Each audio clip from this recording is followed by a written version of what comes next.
મિત્રો, આપ જોઈ રહ્યા છો વિક્રમ ન્યૂઝ. હવે જોઈએ અગત્યના સમાચાર. દાહોદ શહેરના ચકલિયા ગામમાંથી 1.5 વર્ષ પહેલા એક છોકરીનું અપહરણ કરવામાં આવ્યું હતું, જેના આરોપીને ઉત્તર પ્રદેશ વારાણસીથી પકડી પાડવામાં આવ્યા. દાહોદ શહેરના ચાકલિયા વિસ્તારમાં 1.5 વર્ષ પહેલા અપહરણનો કેસ નોંધવામાં આવ્યો હતો. આ કેસના in charge police inspector H.C. Rathwa દ્વારા ગુનાને ગંભીરતાપૂર્વક ધ્યાન આપી દાહોદ જિલ્લા પોલીસ અધિક્ષક ડોક્ટર રાજદીપસિંહ ઝાલા તથા પોલીસ અધિક્ષક ડોક્ટર પટેલ ઝાલોદ ડિવિઝન દ્વારા અલગ અલગ ટીમ બનાવવામાં આવી અને પીડિતાને સુરત, મુંબઈ જેવી જુદા જુદા શહેરોમાં તપાસ કરવામાં આવી હતી. આ સમય દરમિયાન ટેકનિકલ વિશ્લેષણ અને માનવ સ્ત્રોતના માધ્યમથી જાણકારી મળી કે પીડિતા પોતાના સગાના ઘરે આવી છે.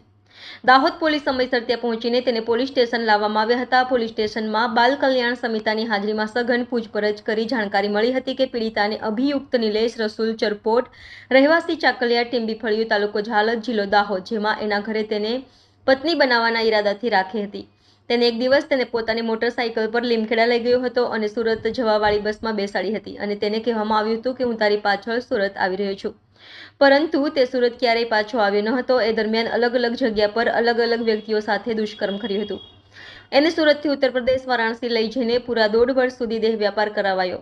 આ ગુનામાં સામેલ ગુનેગારોને દાહોદ પોલીસને પકડી પાડવામાં આવ્યો છે અને પીડિતાને તેના પરિવારને સોંપી દીધી છે. આ પૂરા ઘટનાક્રમમાં 5 લોકોની ધરપકડ કરી છે. આનંદસિંહ તેજ બહાદુરસિંહ ઠાકોર, નિવાસી શેરપુર, ગોપાલ, જિલ્લા ભદોહી, ઉત્તર પ્રદેશ. પૂજા દેવી ઉર્ફે સરિયા વસીમ ખાન પઠાણ, નિવાસી શેરપુર, ગોપાલ, જિલ્લા ભદોહી, ઉત્તર પ્રદેશ. આકાંક્ષા ઉર્ફે શબનમ બાનો નવાબ અલી હુસેન પઠાણ, નિવાસી રામનગર કટેસરા, તાલુકા મુગલસરાય, જિલ્લા વારાણસી, ઉત્તર પ્રદેશ.